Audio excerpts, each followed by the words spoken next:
Hello everyone and welcome to the highlights video for round 6 of the URL-GT1 championship from Fuji.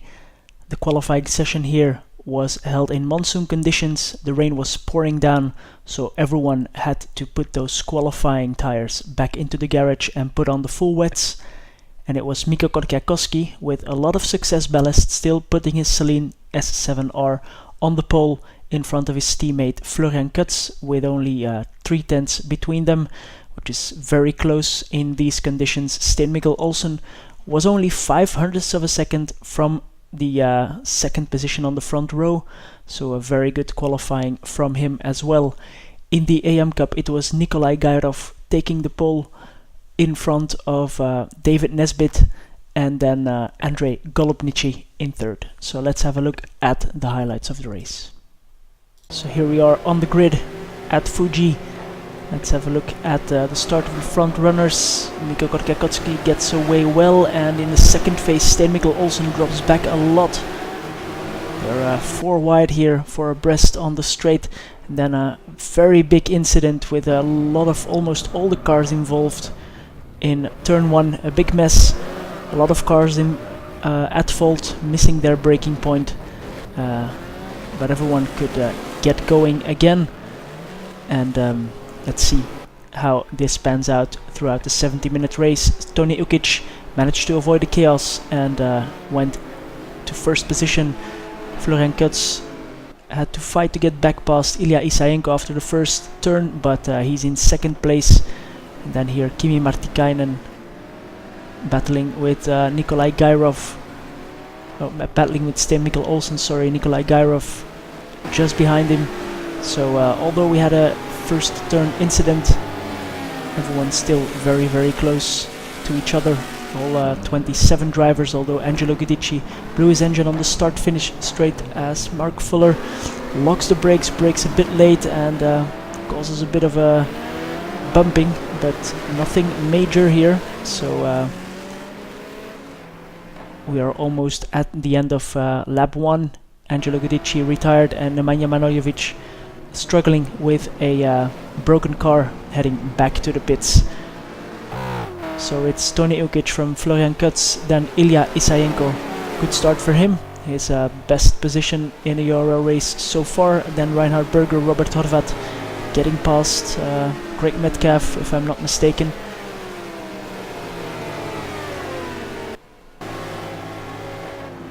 Let's have a look here through turn 1. Kimi Martikainen, Sten Mikkel Olsen getting the position from him, and then the whole rest of the field streaming through this difficult and tight turn 1. Difficult to get the power down early to get a good run onto the next corner. Jari Lakonen and David Nesbitt battling it out, but no side-by-side action for the moment. Here's Nemanja heading into the pits. So at the end of lap 1 we had this side here, Sten Mikkel Olsen indeed on the inside of Kimi Martikainen and getting it stopped, getting through. Small luck of the tires, but that's his signature move, and also getting past Greg Metcalf in the process. Reinhard Berger in front has to concede to Robert Horvat as he had the ideal line. And then here into 100R, the very long right-hander Sten Mikkel Olsen getting past Reinhard Berger, it seems. Yes, he can. He puts his car just in front of him. And also at the end of lap 1, Alex Scott getting past Nikolai Gairov to take the last spot in that top 10. Nikolai Gairov first in the AM Cup, so not too bothered about that. Mikko Korkiakoski, the championship leader, is then right behind. So he was involved in that first turn incident and down to 12th from pole. Let's see where he can end up in this race. Get some valuable Drivers' Championship and Teams Championship points. Getting past Nikolai Gairov now, and Alex Scott off the track. And that will lose him the position to Mikko Korkiakoski.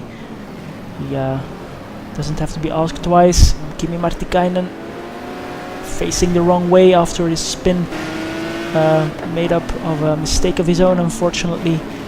So Alex Scott behind Mikko Korkiakowski, but at the end of lap 2 he gets a better run out of the last turn, goes for the draft and the racing line, and he will get back passed for P8. Ferrari versus Saleen. Then the next lap, Nico around the outside of 100R after a small mistake by Alex, going a bit wide on that exit, and Mikko Korkiakowski retakes the position, although he has to fight for it. Yeah, he's in front and keeps Alex behind. Nikolai Gairov, the leader in the AM Cup, now being hounded by Peter Abelovsky, also one of the top runners here at URL, slicing through the field to get back up in that top 5 ideally. Behind Tony Ukic, Florian Kutz, it's Ilya Isayenko who we see in front, and Robert Horvat had the pace on him and closed down the gap in these opening laps. Let's see if he can get past here. Very tricky last turn, very wide, and then narrows down. You have to get the power down early for one of the longest straights on this calendar, except for Le Mans. And after passing his teammate, passing Ilya Isayenko, here's Peter Abelovsky passing Reinhard Berger. No, Alex Scott, I'm sorry, passing Alex Scott. So dropped a little bit back behind Mikko Korkiakowski, and Peter Abelovsky slicing through the field. As I said, Greg Metcalf was a bit slow with a technical issue on his car there, and he loses 3 positions in the process. Alex Scott is now in front of him, right on the tail of Peter Bakus, and Peter Abelovsky is in front, looking to get close to Mikko Korkiakowski. Here's Alex Scott trying to get the draft, but when he comes out, the wind hits him and he can't get his nose in front of Peter Bakus, and he will have to wait for the next opportunity. Sten Mikkel Olsen then followed through with Robert Horvat passing Ilya Isayenko in turn 1. A lot of passes, we will not show all the passes here into turn 1, but a lot of passes after this long straight. Then on the next lap, Greg Metcalf behind Alex Scott and Peter Bakus. He gets a better exit out of turn 1, while Alex goes over the grass on the inside and he takes the position. So Alex Scott behind Greg Metcalf, and Greg Metcalf's teammate David Nesbitt in the AM Cup, following Andrei Golubnici, who's apparently not aware his competitor is there, and squeezes him off the track. Luckily he knows his mistake and waits for David to get back past. So that's David Nesbitt in second for the AM Cup, and Andrei Golubnici in third behind Nikolai Gairov at the moment. Peter Abelovsky then, indeed with not as much weight as Mikko Korkiakowski, getting alongside on the straight and getting past, and also Alex Scott getting back past Greg Metcalf after he ended up back behind. And then the battle for the lead, Florian Kutz went for the inside on Tony Ukic, and some paint trading there. It looked worse than it was, but Tony loses out and Florian muscles his way through to take the lead. Reinhard Berger then followed through with Robert Horvat, and Sten Mikkel Olsen passing Ilya Isayenko into turn 1. So good pace from Ilya, but these guys are just a little bit too quick for him, and they are always very close on the straights where they need to be. The battle between Alex Scott and Greg Metcalf was not over yet, as Greg went for the inside into turn 1 and he could get back past. So then just before the pit stops, it's Florian Kutz from Tony Ukic, then Peter Abelovsky, then Robert Horvat, his teammate, very close. Sten Mikkel Olsen is right behind them. Reinhard Berger in 6th. Mikko Korkiakowski, then Ilya Isayenko dropped back a bit further. Peter Bakus, Greg Metcalf, we lost Alex Scott in the process. Yevgeny Leonov in 11th position, then Kimi Martikainen Mitchell Smith and Simon Fillingham back to back, the Team 87 guys, and Florin Manolace.